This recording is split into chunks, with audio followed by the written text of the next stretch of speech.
기도하겠습니다. 주님 은혜 감사합니다. 오늘도 주님과 함께하며 동행하며 하나님의 뜻을 이루는 걸음으로 인도받기를 소망합니다. 이른 아침 주님 바라볼 때 새 힘을 더해 주시고 믿음의 걸음을 능히 갈 수 있도록 은혜를 더하여 주옵소서. 살아계신 주 예수 그리스도 이름으로 기도합니다.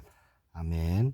오늘 나눌 말씀은 출애굽기 26장 31절부터 37절까지 말씀입니다. 제가 봉독하겠습니다. 너는 청색, 자색, 홍색 실과 가늘게 꼰 배실로 짜서 휘장을 만들고 그 위에 그룹들을 정교하게 수놓아서 금고리를 네 기둥 위에 늘어뜨리되 그 네 기둥을 조각목으로 만들고 금으로 싸서 네 은 받침 위에 둘지며 그 휘장을 갈고리 아래에 늘어뜨린 후에 증거계를 그 휘장 안에 들여놓으라. 그 휘장이 너희를 위하여 성소와 지성소를 구분하리라. 너는 지성소에 있는 증거계 위에 속죄소를 두고 그 휘장 바깥 북쪽에 상을 놓고 남쪽에 등대잔을 놓아 상과 마주하게 할지며 청색, 자색, 홍색 실과 가늘게 꼰 배실로 수놓아 짜서 성막문을 위하여 휘장을 만들고 그 휘장 문을 위하여 기둥 5을 조각목으로 만들어 금으로 싸고 그 갈고리도 금으로 만들지며 또 그 기둥을 위하여 받침 5개를 노스로 부어 만들지니라. 아멘. 오늘 본문 말씀은 휘장에 대한 말씀입니다. 그래서 휘장, 성막 안의 휘장이란 제목으로 우리가 말씀을 나누길 원합니다. 광야길 중심에 있었던 것이 뭐죠? 성막입니다. 성막은 하나님이 우리와 함께 하신다, 임마누엘을 눈으로 보여주는 뜻하는 그런 하나님의 인도하심 방법이었죠. 그 성소에 뭐가 있느냐? 휘장이 있습니다. 오늘 본문에 보니까 청색, 자색, 홍색 실과 가늘게 꼰 배실로 수를 놓아서 만들었어요. 성소의 문은 4개의 금 기둥 그리고 금 갈고리에 걸어서 성소의 휘장을 이렇게 아래로 드리워서 만듭니다. 하나의 어찌 보면 천으로 된 문이다, 이렇게 보시면 되는 거예요. 그리고 그 휘장 안쪽에는 증거계를 둡니다. 언약궤죠. 그래서 지성소와 성소를 구별하는 그런 문과 같은 역할을 했던 것입니다. 자, 성소의 휘장은 지성소와 성소를 구별하는 것이 첫 번째 목적이에요. 사실은 성소와 지성소는 하나입니다. 그냥 성소인데 특별히 성소 중에서 지성소를 구별했다는 것이죠. 지성소는 하나님의 임재를 뜻합니다. 하나님이 계신 곳, 임재, 그것을 뜻하는 것이죠. 구별된 자만이 들어갈 수 있는 곳이었습니다. 예, 깨끗한 사람, 의인이 들어갈 수 있는 곳이었죠. 근데 세상에 의인은 없잖아요. 1년에 단 한 번 대제사장이 백성의 모든 죄를 위한 대속죄제를 드릴 때 그때만 들어가는 것이 허락되었습니다. 그냥 들어가면 대제사장도 죽어요. 그래서 대제사장은 피를 가지고 들어갑니다. 피 없이는 들어갈 수가 없는 것이죠. 자, 예수님은 우리 죄를 대속해 주시려고 십자가를 지시고 물과 피를 다 쏟으셨죠. 그리고 다 이루었다 선포하셨습니다. 그때 일어난 일이 뭘까요? 지진도 일어나고 구름이 깜깜하게 몰려들고 그런 일도 있었지만 가장 중요한 일이 뭐냐? 성소와 지성소를 구분하고 막고 있던 휘장이 위에서 아래로 찢어졌다는 겁니다. 자, 그러면 그 휘장은 뭘 의미할까요? 자, 휘장 안의 지성소는 이름 그대로요, 지극히 거룩한 장소예요. 그래서 아무나 들어갈 수가 없고 함부로 들어가면 즉사합니다. 바로 죽는 거예요. 그래서 휘장을 만드신 것은요, 죄인을 보호하기 위한 하나님의 조치입니다. 오늘 본문에도 그런 말씀이 있어요.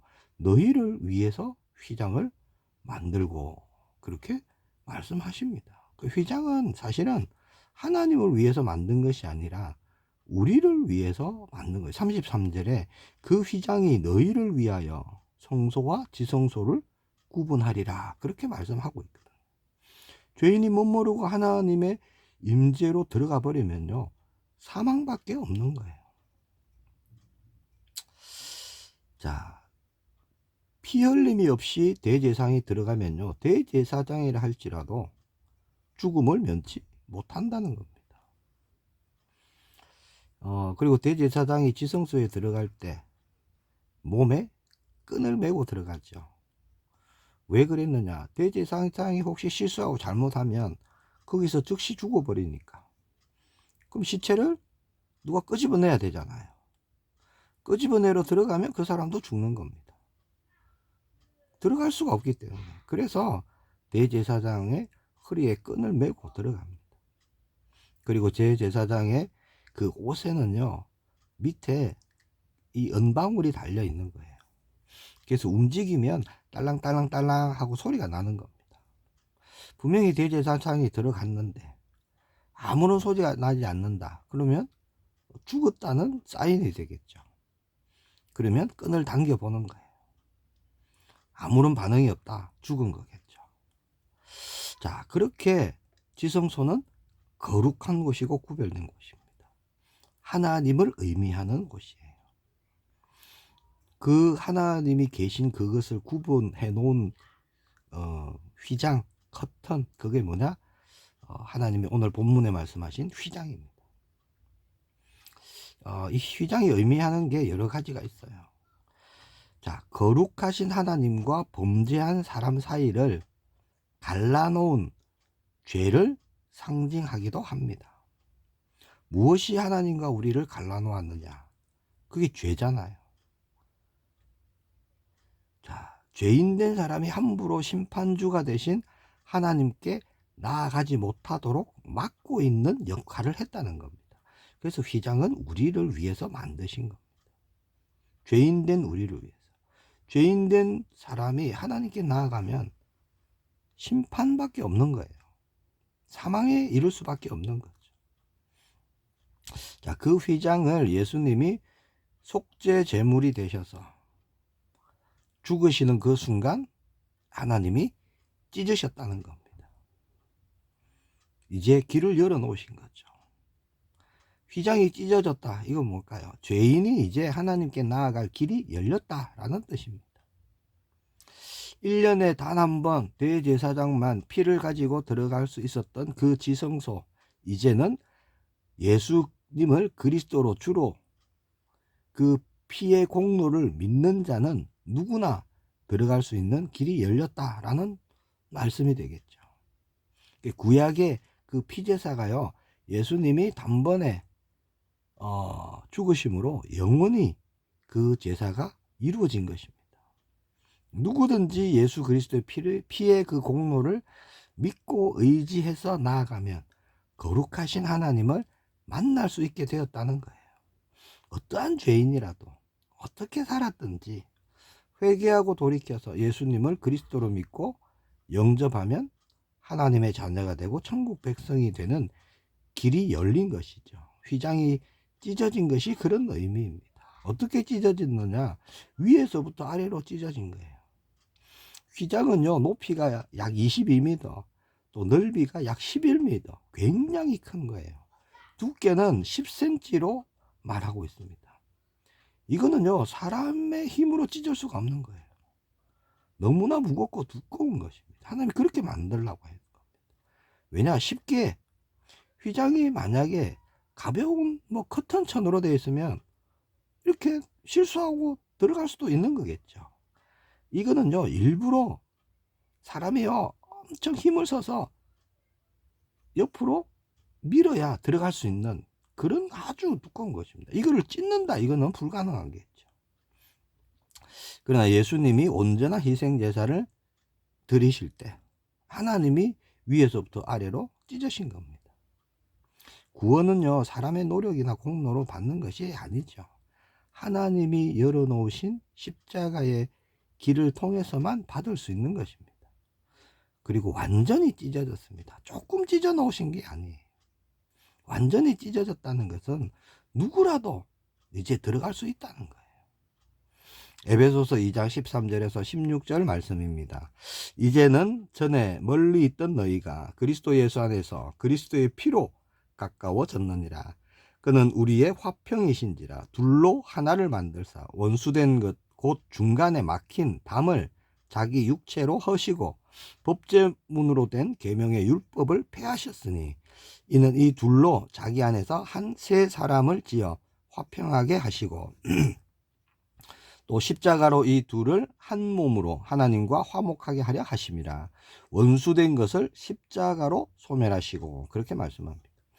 하나님께서 휘장을 찢으심으로 하나님과의 올바른 관계가 회복되는 길을 열어주신 것이죠. 잃어버렸던 하나님의 형상이 회복되고 또 처음부터 주셨던 정복하고 다스리는 함께 하시는 그 축복, 원래의 축복을 회복하는 그 문이 열린 것이다 라는 말씀입니다. 구약의 성소를 보면요, 성소에서 지성소를 바라보며 이스라엘 백성들은 기도했습니다. 예배를 했고요. 그래서 뜰에서는 지성소 쪽을 바라보며 기도하는 이방인들이 있었고, 대제사장은 1년에 단 한 번 피를 가지고 지성소에 들어가서 예배하고 기도했죠. 멀리서 두려움으로 그렇게 했던 것입니다. 그러나 이제는 그렇지 않습니다. 예수 그리스도의 그 보혈을 의지함으로 누구나 이제 지성소에 들어가서 기도할 수 있는, 또 교제할 수 있는 그런 길이 열린 것이죠. 지성소에 들어갈 담력을 얻은 것입니다. 히브리서 10장 19절에서 20절에 말씀합니다. 그러므로 형제들아 우리가 예수의 피를 힘입어 성소에 들어갈 담력을 얻었나니 그 길은 우리를 위하여 휘장 가운데로 열어놓으신 새로운 살 길이요 휘장은 곧 그의 육체니라. 자, 말씀하신 대로 예수님이 나를 대신해서 죽으심으로 휘장을 찢어 놓으셨기 때문에 우리는 언제든지 무슨 일이든지 하나님께 나아갈 담력을 얻었습니다. 누구든지 예수님의 이름으로 들어가야 하는 거예요. 그것은 선택이 아니라 필수입니다. 왜냐? 휘장 가운데 열어놓으신 그 길은요, 새로운 살 길이에요. 문제를 만나면, 어려움을 만나면 휘장 가운데로 들어가야 하는 것입니다. 고난이 오고 낙심이 일어나면 우리는요, 어디로 가야 되느냐? 휘장 가운데로 열어놓으신 그 길로 가야 되는 거예요. 그 길이 살 길이기 때문입니다. 자, 하나님이 휘장을 만드신 이유, 먼저는요, 우리를 보호하시기 위함이었죠. 그리고 휘장을 찢으신 이유, 우리를 구원하시기 위함입니다. 휘장은 죄인된 나를 위해서 만드셨고요, 죄인된 나를 의인되게 하시려고 찢으신 거예요. 그리고 그 휘장 안으로 들어가야 우리는 사는 것입니다.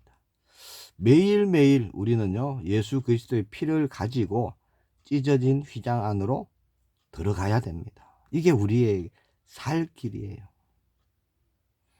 오늘 우리 모두가 하나님이 그렇게 열어놓으신 새로운 살 길로 우리가 들어가기를 축복합니다. 들어가면 어떻게 될까요? 회복이 일어나고요, 변화가 일어나고, 치유가 일어나고, 응답이 일어나는 것이죠. 그런 응답을 누리는 우리 모두가 되기를 축복합니다. 기도하겠습니다. 주님 은혜 감사합니다. 나를 위해 휘장을 만드셔서 보호하시고 또 약속하신 구원자 예수 그리스도를 통해서 휘장을 찢으셨고 새롭게 열어놓으신 살 길 주심을 감사합니다. 매일매일 찢어진 휘장으로 들어가서 주님을 만나고 소통하고 교제하며 새 힘을 얻고 새 눈이 열려지고 우리의 믿음이 반석이 되고 새 일을 행하시는 하나님 나라의 일에 쓰임받는 우리 모두가 되게 하옵소서. 주 예수 그리스도 이름으로 기도합니다. 아멘.